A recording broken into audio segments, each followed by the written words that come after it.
Hello all, this is Dr. Dave Maslach talking to you about reciprocity.com. The E is written with a 3, and in this particular video I want to talk to you about how to actually tell if somebody has a PhD or not. So if you don't know me, I'm an associate professor of innovation strategy and entrepreneurship, and I created this whole reciprocity project to give back as much as I possibly can. There were so many people that helped me out that I wanted to pay the favor forward and help you out as much as I possibly can. So I created this sort of sharing economy editing platform. You check that out. That's what reciprocity.com is. Doing all these YouTube videos to get the word out. And then now we have a pretty large blog. So it's blog.reciprocity.com. So anyways, how do you actually tell if somebody has a PhD or not? I'm laughing right now because this is the second time I did this video, and hopefully it'll go along better. I actually didn't hit record on the darn thing. So how do you actually tell if somebody has a PhD or not? Well, on face value, or when you have a conversation with somebody, it is virtually impossible to know whether they have a PhD or a doctorate or not.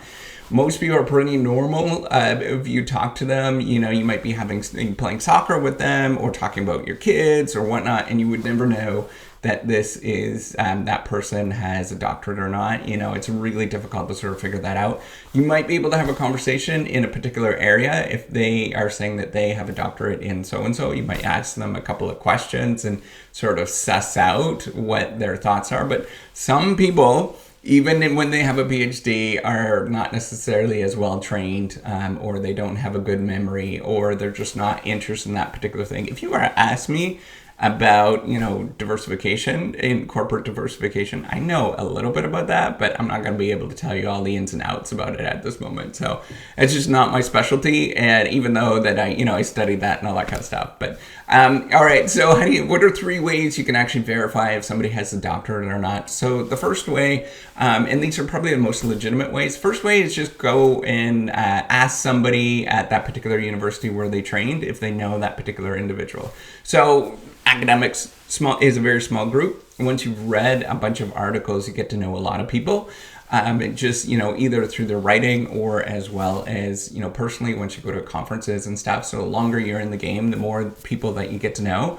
And it's easier to reach out to those particular universities and ask about them, right? So if there's somebody at University of Michigan, or they say that they have a doctorate from University of Michigan, well, I'm going to probably contact a couple people that, that I know of that are there, right? And ask them what they think about those particular individuals.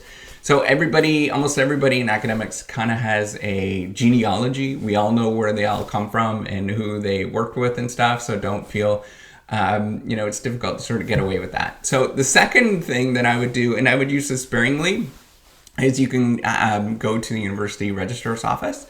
And the reason why I would say to use it sparingly is that it just consumes resources. You might have to pay for it. I don't know.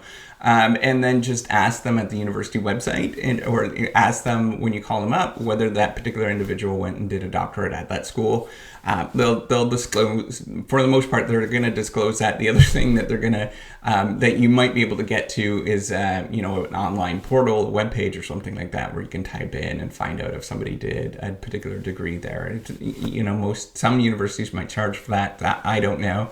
It's going to vary from university to university. And then the third way, and this is what happens in admissions offices, right? So if you're applying to law school, an MBA, an MD, another PhD, if you so choose, what you're going to do is they're going to ask for your transcripts, and it's going to be in a sealed envelope, and or there's going to be some sort of online portal where you can sort of send the transcripts to that other university when you're applying for it, right? So the sealed envelope, it is this envelope. It's got the university seal right on the the part where you fold it over. And then it's hard to, fake that. And even then, sometimes, some people will fake that kind of stuff. I don't know what the statistics are, but it does happen. If you're in an admissions office, it does happen, right? So you have to be just careful and do due diligence. If you have a gut feeling about somebody and it's kind of not, it's not feeling that good, well, follow that gut feeling in terms of what you're thinking, right? So usually a gut feeling is,